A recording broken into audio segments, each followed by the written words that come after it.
Wonderful. Thank you. Yes, brother. Thank you. I'm glad to be here. My friend invited me here today. There's a narrative that's in America that's growing stronger, that Islam mistreats women, work, political work, and everything like that. I hope you don't mind me answering the question. Thank you. That's a really good question. That what does Islam say about women? Because there is a narrative out there that Islam oppresses women. Let me get a quick yes and no from the sisters up there, the Muslim ladies. Is somebody oppressing you? Louder. Louder. Alhamdulillah. Right. Come.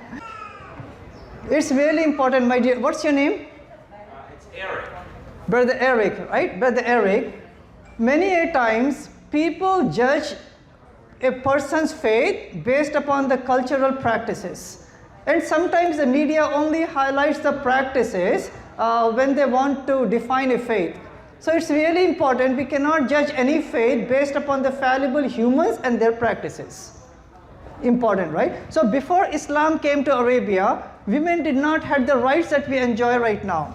They were taken as property, they were inherited from generation to generation, but Islam came to uplift women equal to men in the eyes of God, different responsibilities, but equal reward if they fulfill those responsibilities, right? Number one.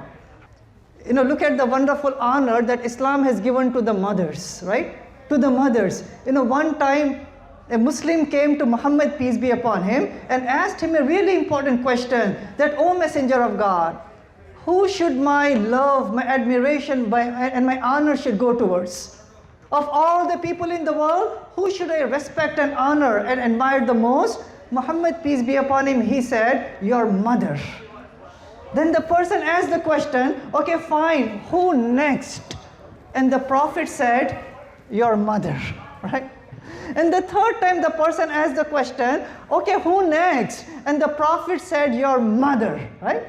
And the fourth time the person asked the question, and the Prophet said, your father.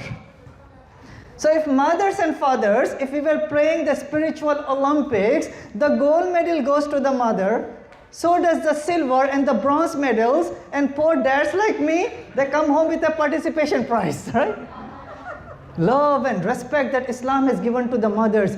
He said, Muhammad, peace be upon him, that paradise lies under the feet of your mothers.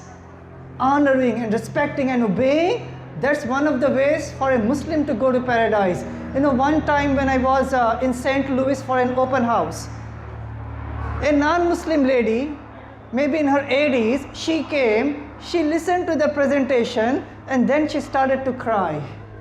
I asked her, my dear sister, why are you crying? And she said, I am so amazed at the honor, the rights, and the respect that you are saying that Islam has given to women, because I also mentioned to her that there is no such thing in Islam as a nursing home. The nursing home for the parents is the home of the child. That's how much, right? When it comes to the wives, Islam, Muhammad, peace be upon him, he said that the best amongst you is the one who is the best towards your wife. Regarding the daughters, in that time, before Islam came to them, women were going through the dark ages, to such an extent that it was a shame for any home in which a baby girl was born. It was a thing of shame for them. So what they used to do is once the baby girl is born, they used to wrap her up and took her to the cemetery and dug a hole and buried the baby girls alive. Can you imagine? That was the state of darkness. Islam came to prohibit infanticide. Islam uplifted women, and Muhammad, peace be upon him, he said, if anyone has 3 daughters, even 2 daughters, if a person gives them the proper upbringing, good character, good education, good name, they would be in paradise with Prophet Muhammad, peace be upon him. Look at this. He pulled them out from the dark ages, uplifted women, and mentioned that by taking care of our ladies, that's one of the ways of going to paradise. And lastly, you'll be surprised to find out, Brother Alex, right? Eric, you'll be surprised to find out that the wonderful rights that Islam has given to ladies. You know, not until 1920s in this country, after the suffrage, the struggles and the rallies, our women, they won the right to vote in 1920. Islam gave them the right, not culture by the way, Islam gave them the right to have a say in the political process way back in the 7th century. Islam gave women the right to own property and to sell property. In our country, so I'm coming from Illinois.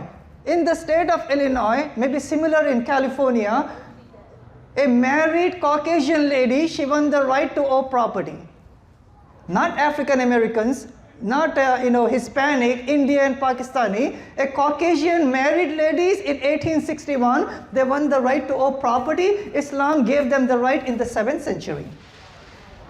They have the right to work. They have the right to keep the last name and not change the last name to the husband's last name. So when I got married, I went to DuPage County, Yasser. I went to DuPage County, right, for the marriage certificate. So when I went there, the clerk, before writing the names of myself and my wife, he looked to my wife and he asked her the question, "Oh, Mrs. Nahid, what should we change your last name to?" She looked at him in an angry face and she said, "Why would you like to change my name? Change his name," right? Come on. She knows her rights, right? That's a Muslim lady. She has the right to gain education. No one can take that away, Brother Eric. If somebody is doing it in some country, we blame them, but not Islam.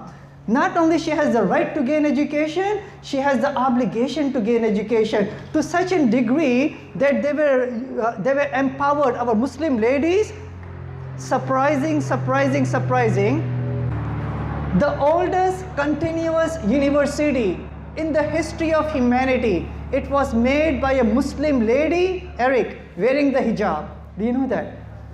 So so this is in Morocco, which is called as the University of Qarawiyyin, built in the year 859, way before Oxford and Harvard and Cambridge and Penn State or any campus. It were the Muslim lady by the name of Fatima Al-Fihri. 859, she laid the foundation for the oldest continuous university in the whole world. I can go on and on, but the point is made, right? Empowered by these rights, our ladies, the Muslim ladies, way back 7th, 8th, 9th centuries, they were the initiators of hospitals and pharmacies and yes, universities. So culture does not do justice. Islam is perfect, Muslims are imperfect. Just like we don't blame Christianity for the abuses that we see by some priests and pastors, unfortunately. We don't want to hold Christianity responsible for what KKK may be doing. We don't want to hold Hinduism responsible for what the atrocities going on there. We don't want to hold the Buddhism responsible for the Buddhist monks are doing to the Muslims up there. In the same way, we don't want to hold Islam responsible for the misguided Muslims. If you want to know what Islam is, read the Quran, look into the life of Prophet Muhammad, peace be upon him, and you will find that Islam will bring justice, morality, unity, and peace for all of humanity, and that's the status of women in Islam.